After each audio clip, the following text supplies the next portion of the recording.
Bora identificar os anos mais difíceis e os melhores anos da sua vida usando só o seu mapa astral. A astrologia é um negócio que quando a gente aprende a usar ela de verdade, dá até um pouquinho de medo. Essa é uma dessas técnicas aí de astrologia tradicional, uma das mais simples, na verdade, que você vai encontrar. E você consegue fazer ela usando só ali, usando só seu próprio mapa. Mas ela talvez é uma das que mais me deu crise existencial quando eu aprendi ela da primeira vez uns anos atrás, porque a partir dessa técnica, né, a gente começa a se questionar até onde a gente tem tanta capacidade assim de decidir as coisas da nossa vida, quanto os nossos caminhos já não estão aí meio que pré-determinados e podem ser vistos no nosso mapa. Vamos deixar essa crise de lado, então pega aí o seu mapa e vamos fazer isso junto. A técnica aqui se chama profecção anual. Você faz ela usando só o seu mapa astral mesmo. A gente tem que lembrar que a astrologia, ela foi criada em primeiro lugar, não foi para saber sobre a personalidade de uma pessoa, pelo menos não no primeiro nível, né?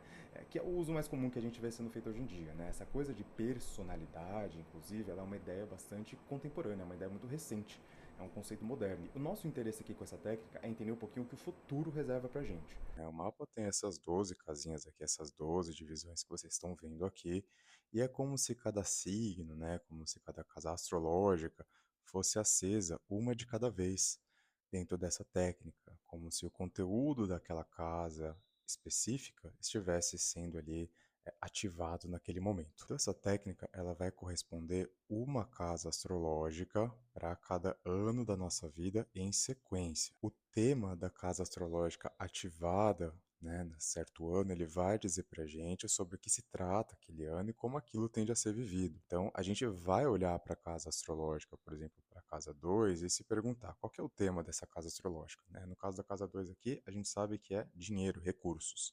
Ou, por exemplo, o tema da casa 10 é o tema da carreira. Como a gente vai identificar, então, que ano é cada casa do nosso mapa, né? Com que idade a gente vai viver o tema daquela casa de forma mais intensa. Então, aqui a gente vai usar essa roda aqui das profecções anuais, tá certo? Então, a profecção anual, ela vai atribuir, ela vai equivaler um ano da nossa vida com uma casa do nosso mapa. Então, a gente sempre começa aqui, do ascendente, certo? Casa 1 do mapa. Quando a gente nasce, então, quando a gente está com 0 anos de idade, a gente passa a viver entre 0 até 1 ano de idade, a gente vive uma profecção da primeira casa. Depois, quando a gente faz o aniversário de 1 ano, a gente passa a viver uma profecção da segunda casa do mapa, né? Segunda casa, depois terceira casa, quarta casa, quinta casa, sexta casa, sétima casa, até que a gente chega aqui, aos 11 anos de idade, certo? Depois, quando a gente faz o aniversário de 12, a gente volta pro comecinho de novo, a gente recomeça essa contagem outra vez. E por aí em diante. Então, todo mundo aos 18 anos de idade vive uma profecção da sétima casa, tá certo? Da sétima casa do mapa. Todo mundo aos 33 vive uma profecção aqui da 10ª casa do mapa. Ou seja, a gente não está falando aqui do ano calendário, né? 2023, 2024, 2025. A gente está falando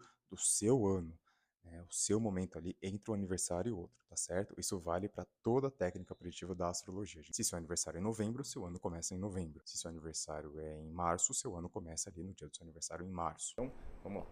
Para identificar os seus anos mais difíceis, você vai procurar, então, no seu mapa astral, onde está Marte e onde está Saturno. Nesse mapa aqui, a gente tem Saturno colocado na casa 11, na 11ª casa do mapa. Toda vez que a pessoa passar por uma profecção da 11ª casa, ela vai ter Saturno sendo ativado ali. Como a gente vê quais são os anos da 11ª casa, né? A gente vai olhar aqui na nossa rodinha das profecções aqui. A gente vai olhar aqui, são os 10 anos de idade, os 22, os 34, os 46, 58. Como vocês podem ver, são ciclos de 12 em 12 anos. Por se tratar de um Saturno ali, né, no caso daquele mapa ali, a gente pode esperar que talvez naquele ano as experiências de Saturno, né, possam estar mais presentes na vida daquela pessoa durante aquele ano. Então, restrição, isolamento, obstáculos, né, amadurecimento, lentidão, são todas experiências que a gente associa sempre com Saturno, tá bem? Eu acho que um bom exemplo prático aqui pra gente estudar isso aqui é o mapa da Hillary Clinton. Ela tem Saturno e Marte juntos aqui no signo de Leão. A casa 10, né, que é a casa onde ela tem o signo de Leão, ela vai falar da nossa carreira. São todos anos de muita proeminência para ela, os anos de casa 10 da vida dela. E a gente vê isso pela trajetória pública dela mesmo, né? Pelos livros de história, pelos jornais. Mas é interessante porque todos esses anos aqui, né, foram marcados na vida dela por dificuldades acima de tudo, apesar de serem anos ali onde ela atingiu proeminência. Aos 21 anos de idade, ela foi escolhida para ser oradora da turma na formatura dela, né? Ou seja, ganhou ali um destaque, uma proeminência muito típico de um tema de casa 10, mas ela fez um discurso meio polêmico, meio controverso, não pegou muito bem para ela naquela época. Depois, com 33 anos de idade, ela já estava ali casada, né? Ela ajudou o Bill Clinton com a reeleição dele para governador, ela se envolveu bastante no processo de candidatura dele, mas ele perdeu. Depois, com 45 anos de idade, ela se tornou primeira-dama, finalmente, né? Mas ela se envolveu ali em vários conflitos, especialmente no primeiro ano ali da Casa Branca, no primeiro ano do governo, ela tentou, enfim, tratar do tema da saúde pública, e não deu muito certo. E aí, no último ciclo que ela viveu aqui de Casa 10, que foi em 2016, foi quando ela virou candidata democrata, mas ela perdeu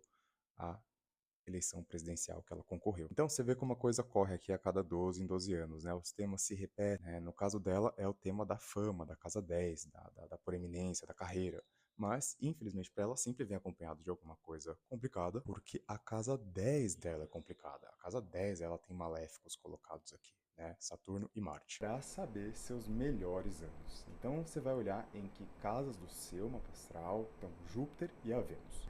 Toda vez que você viver uma profecção da casa em que está Júpiter ou que está Vênus no seu mapa, são esses ali os anos em que abrem para você talvez uma janela de oportunidades novas, né, de conquistas, de realização, e também de cura, de alívio de sofrimento mesmo. Por exemplo, nesse mapa astral aqui, essa pessoa ela nasceu com Júpiter aqui colocado na quinta casa dela, na casa 5. Todo ano de casa 5 vai sugerir, talvez ali, né, um aspecto mais positivo no ano daquela pessoa. Porque Júpiter está ali sozinho, apesar do dispositor dele, que é o Sol, não está tão bem colocado, né, o regente dele, a gente espera aqui que o ano de Júpiter sempre vai ser um ano ali, principalmente na casa 5 do mapa, um ano que pode trazer ali bons efeitos. Como tem um benéfico aqui colocado na quinta casa do mapa, a gente espera ali, né, a casa 5 ela vai falar de filhos, de oportunidades, de boa sorte, de maneira geral, de diversão. São todos temas associados com essa casa. Então a gente espera ali que isso tende a ser ativado na vida daquela pessoa de forma positiva. Quando a gente espera que isso vai ser ativado? Naturalmente aqui, né? Aos 4 anos de idade é um pouco difícil, mas aos 16, aos 28, aos 40, aos 52, aos 64 anos de idade, porque são todos anos da quinta casa do mapa, né? Que no caso dessa pessoa tem Júpiter. Ah, Vini, mas e se eu tiver ali um planeta bom e um ruim na mesma casa? O que eu faço? Nesse caso, pela técnica da perfeição, a gente vai adotar o planeta mais lento como o planeta, né, dominante ali daquele ano. Eu estou deixando aqui a lista dos astros tradicionais, do mais lento para o mais rápido. Mas você pode esperar talvez ali um mix, né, de eventos positivos e negativos ao longo daquele ano. E se você não tiver nenhum planeta lá, né, naquela casa do ano que você está vivendo, né? O que é bem possível, na verdade, de acontecer, porque todo mundo tem casa vazia no próprio mapa astral, tá? Isso é super comum. Você tem que observar, então, o planeta regente daquele signo, se ele está em boa condição ou se ele não está em boa condição.